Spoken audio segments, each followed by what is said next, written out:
So welcome all of you to the session. तो हमारा chapter कौन सा चल रहा है? System of particles and rotational motion. और लास्ट सेशन में हमने इसमें पैरेलल एक्सिस और परपेंडिकुलर एक्सिस के बहुत सारे प्रॉब्लम्स सॉल्व किए। अब इसका एक प्रॉब्लम करेंगे और उससे और आगे बढ़ते हैं। तो देखो प्रॉब्लम कुछ ऐसा है। अब प्रॉब्लम तो बेस्ड है टॉर्क पे। अब टॉर्क पे भी कैसे बेस्ड है देख लो। क्या क्वेश्चन है? Find the torque of a rod fix eight one and about its centre of mass. तो अब एक रॉड बना लेते हैं पहले, और ये रॉड को कहां फिक्स करना है? उसके एक एंड पे, मतलब एक्सिस कैसे है, ये ऐसे एक एंड पे इसको फिक्स कर दिया है, या फिर ऐसे पाइवट पॉइंट हम बना लेंगे, यहां फिक्स कर दिया है। अब ये रॉड मान लो मैंने ऐसे पकड़ लिया है, तो ये ऐसे रहेंगी क्या? नहीं, ये ऐसे नीचे आ जाएंगी। तो अब क्वेश्चन में बोला क्या है? अब ये जब नीचे आ रही है तो यहां पे ये घूम रहा है, रोटेशनल मोशन हो रहा है। और रोटेशनल मोशन कब होता है? जब कौन सा फोर्स लगता है? जब रोटेशनल फोर्स या फिर टॉर्क लगता है। तो क्या यहाँ पे टॉर्क लग रहा है? क्या यहाँ पे हम कुछ एक्सटर्नल फोर्स लगा रहे हैं? नहीं, लेकिन हमको एक फोर्स मालूम है जो इसके सेंटर पे लगेगा। किधर?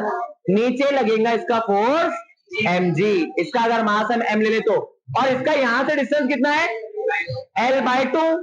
तो अब ये देखो यहाँ पे पाइवट पॉइंट है, ऐसा फोर्स लग रहा है, तो ये किधर घुमाने वाला है इसको? क्लॉकवाइज। और टॉर्क का फॉर्मूला क्या है? आर एफ साइन थीटा या आर क्रॉस एफ। आर कितना है डिस्टेंस? l/2। एफ कितना है? mg। और साइन थीटा, ये यहाँ थीटा कितना है? 90, साइन 90। तो ये आंसर आ गया इसका। ठीक है, तो हमने एक्सटर्नल कोई फोर्स नहीं लगाए, लेकिन क्योंकि वेट उसका खुद का फोर्स नीचे लग रहा था, उसके वजह से ये घूमते हुए नीचे आया। और वो कितना नीचे आया, कितना फोर्स लगा, कितना टॉर्क लगा, वो ये है। और कौन सा डायरेक्शन में लगा? क्लॉकवाइज के एंटी क्लॉकवाइज? ऐसे आ रहा है, क्लॉकवाइज घड़ी के जैसे। ठीक है, तो ये इसका एक छोटा सा प्रॉब्लम था। अब बढ़ते हैं यहां से आगे। अब देखो हमारा ये नया बिट है। क्या है नया bit? Kinetic energy of a body performing rotational motion. मतलब एक बॉडी गोल घूम रही है तो उसके पास काइनेटिक एनर्जी है। काइनेटिक एनर्जी कोई बॉडी के पास कब होती है? जब वो बॉडी मूव हो रही है। तो हमने अभी तक तो पढ़ा था linear kinetic energy. Linear kinetic energy मतलब वो बॉडी सीधी चल रही है और वो बॉडी के पास कितनी एनर्जी है। लेकिन क्या यहाँ पे अब बॉडी सीधी चलने वाली है? बिल्कुल नहीं। अब वो बॉडी गोल घूमने वाली है, रोटेट होने वाली है। तो देखो यहाँ एक मैं रैंडम कोई एक डायग्राम बनाया था, एक बॉडी ले लेता हूं ऐसे कुछ, और इसमें कितने पार्टिकल्स है? लाखों और करोड़ों, अरबों और खरबों, बेशुमार, जिसे हम और आप गिन नहीं सकते। लेकिन हम क्या करेंगे, इसमें कोई एक एक्सिस ले लेते हैं। तो यहाँ एक एक्सिस बना लेता हूं मैं। अब इस एक्सिस के आसपास मैं कुछ पार्टिकल्स लूंगा। मान लो इधर एक पार्टिकल है m1, इधर एक पार्टिकल है m2, इधर एक पार्टिकल है m3, और ऐसे ये बहुत सारे पार्टिकल्स आने वाले हैं। ठीक है, तो अब हमको क्या निकालना है? Kinetic energy. क्या हमको काइनेटिक एनर्जी का बेसिक फॉर्मूला मालूम है? क्या है उसका बेसिक फॉर्मूला? Half mv²। अब यहाँ पे ये एक बॉडी है जो गोल घूमने वाली है, तो इसका हर पार्टिकल भी गोल घूमेगा, राइट? तो यहाँ पे अब मैं एक एक पार्टिकल की काइनेटिक एनर्जी लिखूंगा, और अगर मेरे को टोटल काइनेटिक एनर्जी निकालना तो क्या करना पड़ेगा? सबको ऐड करना पड़ेगा। और यहाँ पे अब इंटीग्रेशन की जरूरत नहीं पड़ेगी। क्यों? चलो देखते हैं इसको। तो काइनेटिक एनर्जी फर्स्ट पार्टिकल का क्या आएगा आंसर? Half m1v1²। ऐसे ही सेकेंड पार्टिकल का हाफ m2v2²। और ऐसे ही हजारों लाखों करोड़ों पार्टिकल्स का आने वाला है। ठीक है, अब ये देखो, अगर कोई पार्टिकल गोल घूम रहा है, सर्कुलर मोशन परफॉर्म कर रहा है, तो हमको v और ओमेगा का रिलेशन मालूम है क्या? v इज इक्वल टू, कहां पढ़ा था ये हमने? सर्कुलर मोशन में। तो वहां से रिकॉल करके लेके आना है इसको। v is equal to R omega. कुछ मत करो, यहां रख दो बस।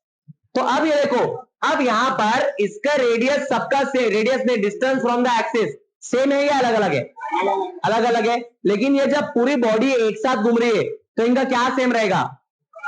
एंगुलर वेलोसिटी सेम रहेगा इनका, हर पार्टिकल का। क्योंकि ये ऐसा नहीं हो रहा है कि एक पार्टिकल स्लो घूम रहा है, एक पार्टिकल फास्ट घूम रहा है। जब कोई बॉडी घूमेंगी तो उसके पूरे पार्टिकल्स एक साथ ही घूमेंगे। अगर मैं गोल घूमूंगा तो मेरा हाथ यही रह जाएगा क्या? नहीं, हाथ भी पूरा गोल घूमेगा। और अगर हाथ एक जगह रहेगा तो एक ही जगह रह जाएगा फिर जिंदगी भर। क्योंकि एक बॉडी घूम रही है तो पूरी बॉडी एक साथ गोल घूमेगी। ठीक है, तो यहां पर ऐसे ही कुछ होने वाला है। तो अब यहाँ पे अगर मैं v1 लिखूं तो r1 आएगा, लेकिन ओमेगा 1 नहीं आएगा। क्यों? क्योंकि ओमेगा सबका सेम है। तो रख दो यहाँ पे। तो यहां पे क्या आंसर आएगा फिर, हाफ m1 v1 की जगह r1 ओमेगा, और इसका क्या करना है, तो इसका क्या आंसर आएगा, हाफ m1 r1 स्क्वायर। ऐसे ही सेकेंड ऑब्जेक्ट का क्या आएगा, half m2 r2 square omega square. अब मेरे को टोटल काइनेटिक एनर्जी निकालना है, तो क्या करना पड़ेगा, सबको ऐड करना पड़ेगा। तो सबको अब मैं सम करूंगा। अब इंटीग्रेशन की जरूरत क्यों नहीं पड़ रही है, क्योंकि मैं एक एक पार्टिकल को उठा के सबका एडिशन कर रहा हूं। तो अब देखो क्या आएगा आंसर इसका, हाफ, सबका सम करेंगे तो हाफ तो सब में कॉमन निकल जाएगा। अब इसको लिखने का तरीका देखो कैसा है, M I R I square omega square. अब यहां पे आई, इसको ऐसे लिखा जाता है, I is running from 1 to n। इसका क्या मतलब है, n पार्टिकल्स को 1 से एक एक बार बढ़ाते जाओ। पहले 1 लिखो आई की जगह, 1 लिखे तो क्या आएगा, m1 r1 square omega square, है क्या है। सेकंड के लिए आई इज इक्वल टू 2 लिखो, half m2 r2 square omega square, है क्या। ऐसे कहां तक जाना है, n पार्टिकल्स तक। अब n कितने भी हो सकते हैं इसमें, तो हमने डायरेक्ट आंसर लिख लिया इसका। अब ये जो मैं ऐड करूंगा इसको, तो ओमेगा चेंज होने वाला है क्या, तो ये ओमेगा में आई है क्या, आई भी नहीं है इसमें, यहां आई ये दोनों जगह है। तो ये ओमेगा स्क्वायर को हम बाहर निकाल लेते हैं।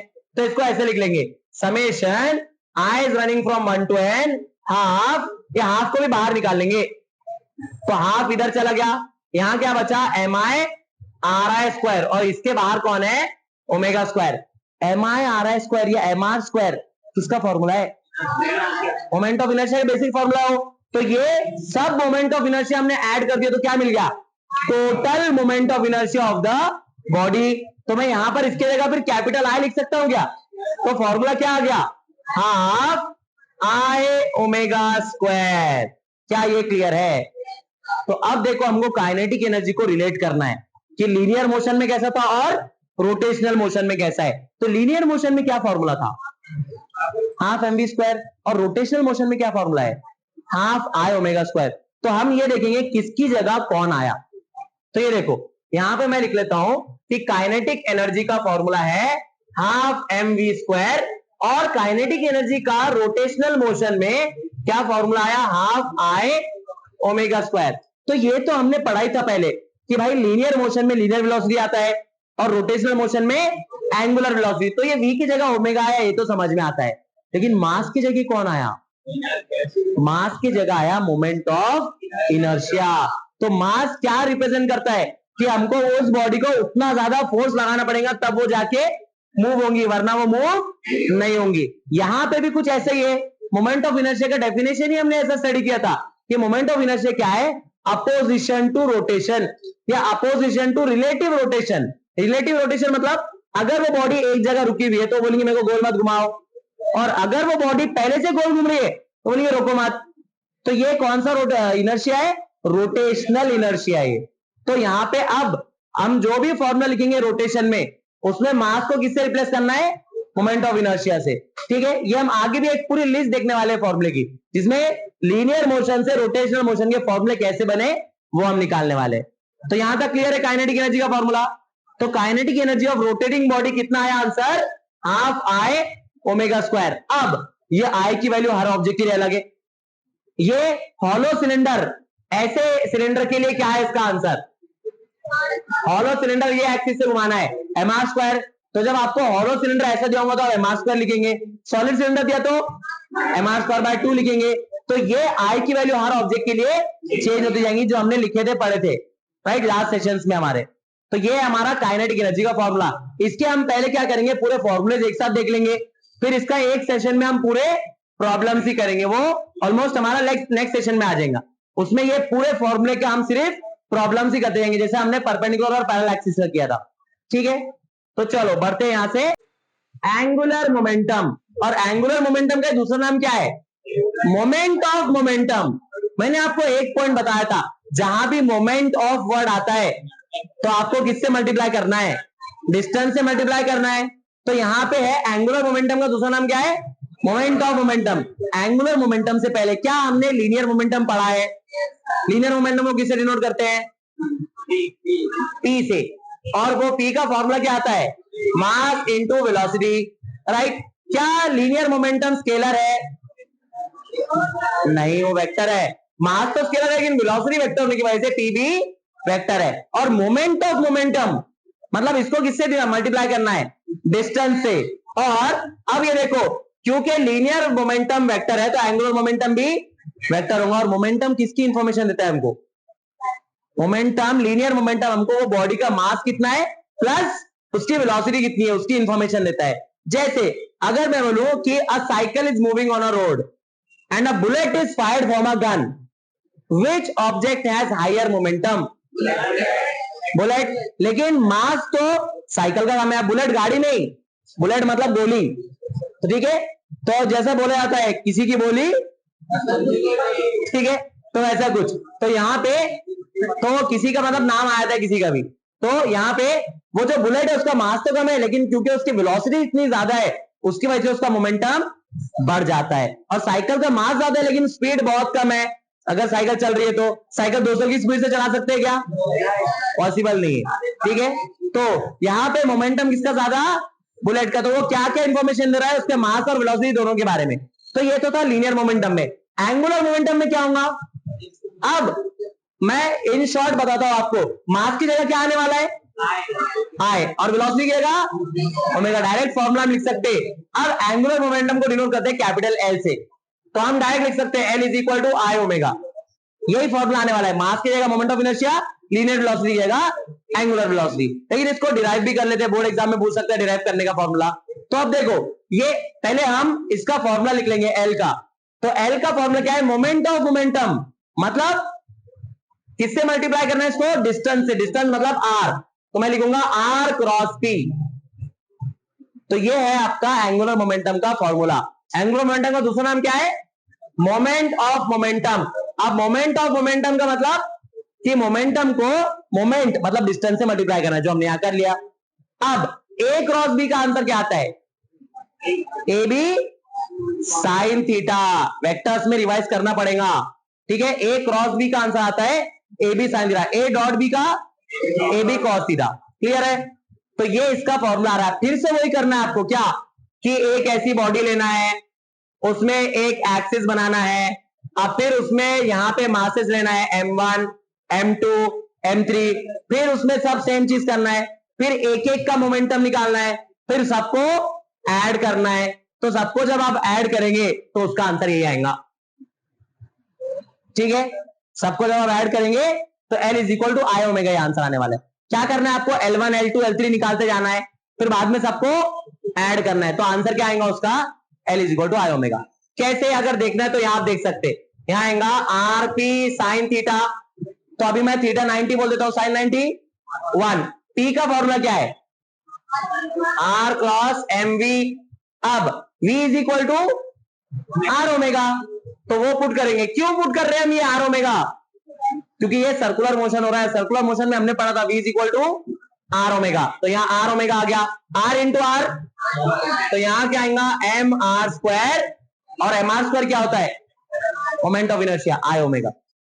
ठीक है, तो ये मैंने डायरेक्ट बता दिया। अभी एक एक पार्टिकल का लिखो, सबको ऐड करो, तो सबको ऐड करने के बाद हम बोलेंगे भाई ऐड करेंगे टोटल मोमेंट ऑफ इनर्शिया मिल जाएगा, तो उसको मैंने डायरेक्ट ऐसे लिख लिया यहाँ पे। क्लियर है यहां तक, इसमें कुछ डाउट है, तो चलो ये आ गया आपका किसका फॉर्मूला, एंगुलर मोमेंटम का formula, L is equal to I omega.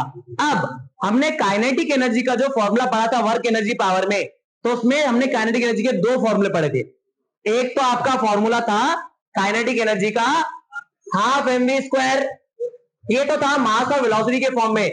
हमने इसको मोमेंटम के फॉर्म में भी लिखा था, वो तो कितना आया था, p स्क्वायर बाय 2m। अब रोटेशनल काइनेटिक एनर्जी में क्या आएगा बताओ मेरे को, हाफ एम वी स्क्वायर की जगह क्या आया था, half I omega square. Mass के जगह moment of inertia, linear velocity जगह एंगुलर वेलोसिटी। ये डायरेक्ट क्वेश्चन भी बनता है स्टेटमेंट वाइज, क्या कि mass in linear motion corresponds to moment of inertia in angular motion या रोटेशनल मोशन। कि लीनियर मोशन में जो मास रोल प्ले कर रहा है वो रोटेशन में कौन करेगा, मोमेंट ऑफ इनर्शिया। तो ये याद रखना है। फिर आपको लीनियर वेलोसिटी का तो मालूम है एंगुलर वेलोसिटी, लीनियर एक्सेलरेशन का एंगुलर एक्सेलरेशन, लीनियर फोर्स का torque angular force, right. Linear momentum का एंगुलर मोमेंटम। इंपल्स का भी निकालेंगे हम ऐसे आंसर।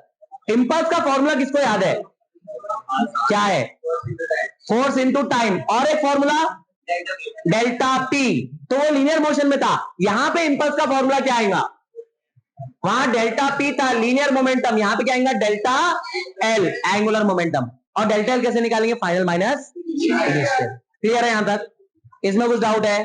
तो ये था हमारा किसका फॉर्मूला, हाँ काइनेटिक एनर्जी का फॉर्मूला निकाल रहे थे हम। तो पी की जगह क्या लिखूं, एल स्क्वायर अपॉन 2, मास का करस्पॉन्डेंस यहाँ पे मोमेंट ऑफ इनर्शिया से है, तो ये आंसर आ जाएगा। ठीक है, तो चलो बढ़ते हैं आगे। तो यहां पे अब क्या है, टॉर्क निकालना है, torque of a body performing rotational motion. ठीक है, अब ये यहां पे एन आना चाहिए था, परफॉर्म मिम हो गया हो, मिम मिंग नहीं है, मिंग है। ठीक है, तो अब टॉर्क का बेसिक फॉर्मूला क्या है, torque is equal to R F sine theta. अभी के लिए कंसिडर कर लो थीटा 90 है, तो क्या आंसर आएगा, आर इंटू एफ। अब फोर्स का फॉर्मूला मालूम है क्या, कितना है, आर इंटू एम ए। अब ये बॉडी गोल घूम रही है, तो इसके पास दो एक्सेलरेशन थे, हमने स्टडी किया था कि जब भी बॉडी गोल घूमती है तो उसके पास दो एक्सेलरेशन होते हैं, कौन से, एक तो सेंट्रीपेटल और दूसरा टेंजेंशियल। अब हमको यहाँ पे ऐसा फिर से वही काम करना है, ये पूरे डेरिवेशंस में एक ही काम करना है। क्या करना है, बेसिक फॉर्मूला लिखना है, फिर बोलना है ये एक एक्सिस है। अब ये रैंडम बॉडी आप कैसे भी बना सकते हैं, और क्या बोलना है, इसका हर पार्टिकल गोल घूम रहा है साथ में, अगर वो गोल घूम रहा है तो उसके बाद टेंजेंशियल एक्सेलरेशन है, तो यहां पे आप टेंजेंशियल एक्सेलरेशन लिखेंगे। और टेंजेंशियल एक्सेलरेशन का फॉर्मूला क्या है, A T is equal to R alpha, वो यहां पे पुट करना है। तो यहां पे आएगा R into M into R alpha, R into R, तो यहां पे आ जाएगा एम आर स्क्वायर अल्फा। फिर से वही काम, हर एक पार्टिकल का टॉर्क निकालेंगे, सबको ऐड करेंगे तो मोमेंट ऑफ इनर्शिया पूरे बॉडी का आ जाएगा। तो टॉर्क का फॉर्मूला क्या आ जाएगा, torque is equal to M R square का सबका एडिशन आए और ये अल्फा, तो ऐसा कुछ फॉर्मूला आ जाएगा। तो टॉर्क के हमारे पास दो फॉर्मूले आ गए, कौन सा, एक तो था आर एफ और दूसरा क्या है, आई अल्फा। अब ये दोनों फॉर्मूले कुछ प्रॉब्लम से एक साथ यूज करने पड़ेंगे, कैसे, कुछ ऐसे, R F is equal to I alpha. अब इसका क्वेश्चन कैसा था हम आगे देखेंगे, मैं हिंट देता हूं। तो वो क्वेश्चन ऐसा है, अब ये क्वेश्चन जो है प्रैक्टिकल है कि आपने क्या किया, एक सिलेंडर लिया छोटा सा, उसको धागा बांध दिया और क्या किया, वो धागे को ऐसे रिलीज किया। तो जब आप उसको धागे को रिलीज करेंगे तो वो सिलेंडर घूमने लगेगा। तो वो सिलेंडर जब घूमेगा तो पहले उसकी स्पीड क्या होंगी, बढ़ेंगी। इसका सिंपल एग्जांपल आपका क्या है, टॉप, जिसको हम आम भाषा में लट्टू बोलते हैं, उसमें भी सेम चीज करते हैं, पहले लपेटते हैं उसको और एकदम से धागा रिलीज करते हो, तो वो कितना उसका एक्सेलरेशन रहेगा, दोनों भी घुमा सकते हैं हम। वो धागे लपेटने पे, धागा कैसा लपेट रहे, धागा अगर एक साइड से लपेट के घुमाए तो एंटी क्लॉकवाइज घूमेगा और दूसरे साइड से लपेट के घुमाए तो क्लॉकवाइज घूमेगा। ट्राई करके देख सकते हैं, ठीक है। तो आ जाता है यहाँ पे, अब ये देखो वो सिलेंडर को हमने धागा बांध के खींचे एक साइड से, तो एक साइड से जब खींचे वो फोर्स है और ये रेडियस किसका है, वो सिलेंडर का है। अब डिपेंड करता है वो सिलेंडर हॉलो है या सॉलिड है, हॉलो रहा सॉलिड रहा तो इसकी वैल्यू वो हिसाब से आएगी, क्योंकि हॉलो सिलेंडर के लिए अलग है, सॉलिड के लिए अलग है।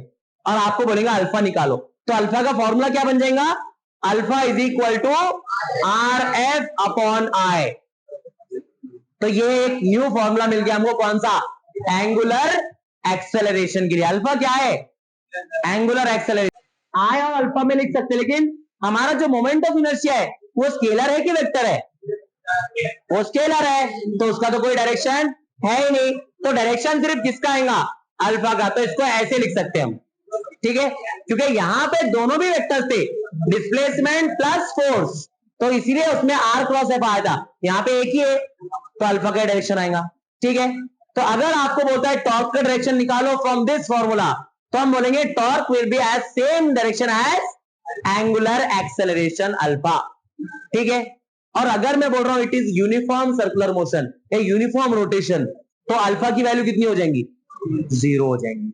तो यहां पे वो केस हम लेंगे ही नहीं कि जिसमें यूनिफॉर्म रोटेशन है। जैसे अब इसमें कौन सा केस आएगा, फैन का केस, कब, when the switch is on and when the switch is put off, ये दोनों केस आएंगे। इसमें तीसरा केस क्या आएगा, कौन सा, जिसमें अब फैन कांस्टेंट स्पीड से घूम रहा है।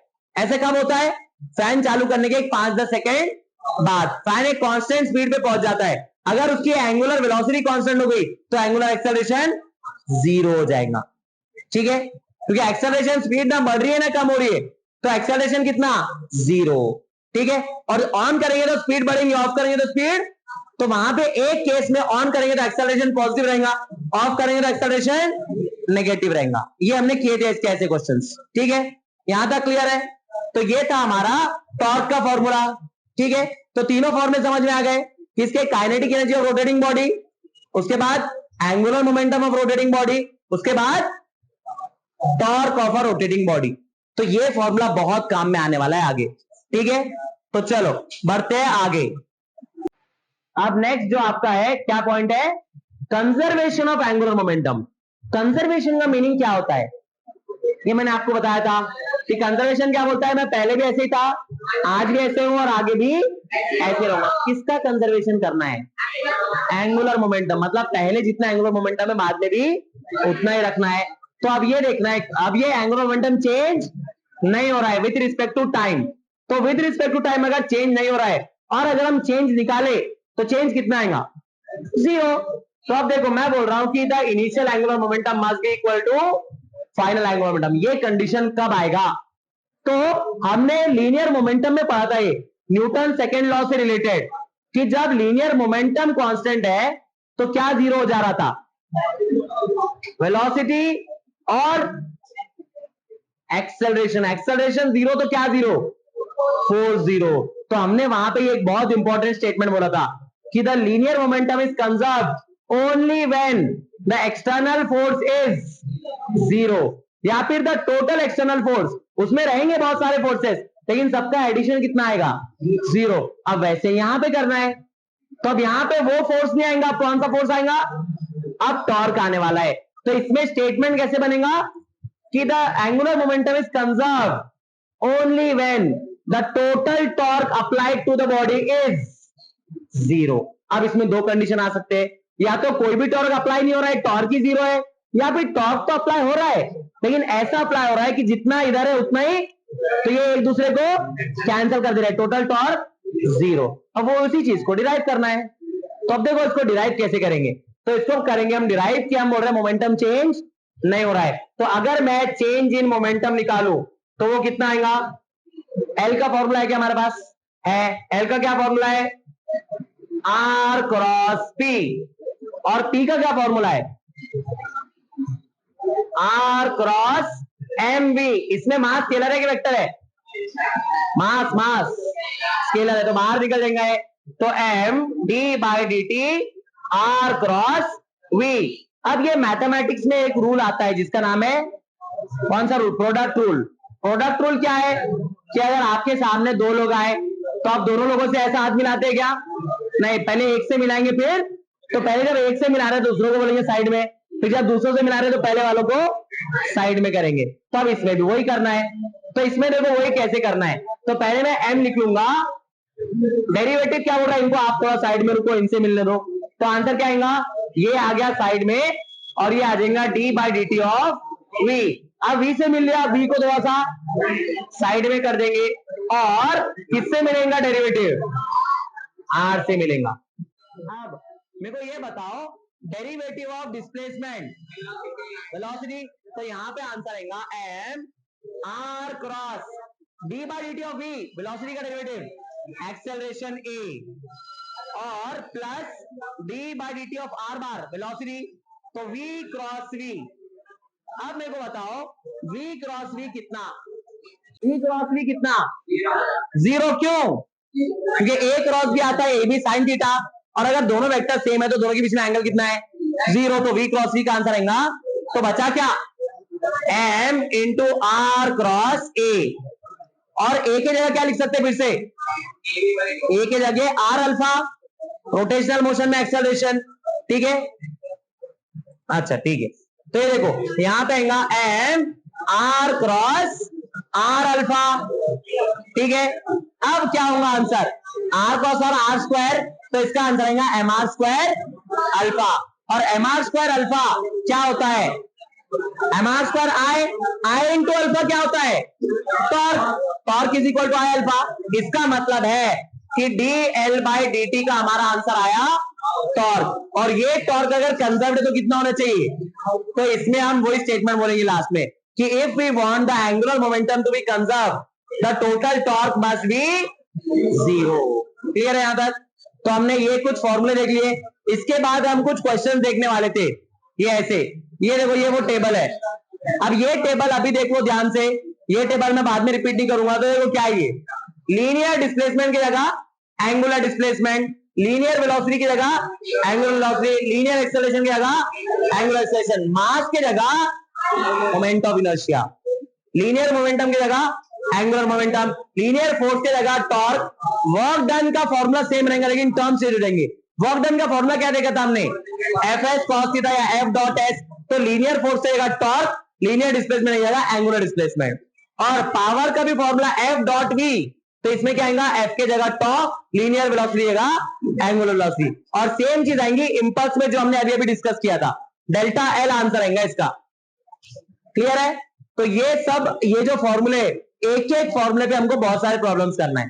ठीक है, तो ये आपको समझ के याद करके आना है। तो हम कल इसके प्रॉब्लम्स करेंगे। तो ठीक है, आज के लिए यहाँ रुकते हैं और मिलते हैं ब्रेक के बाद।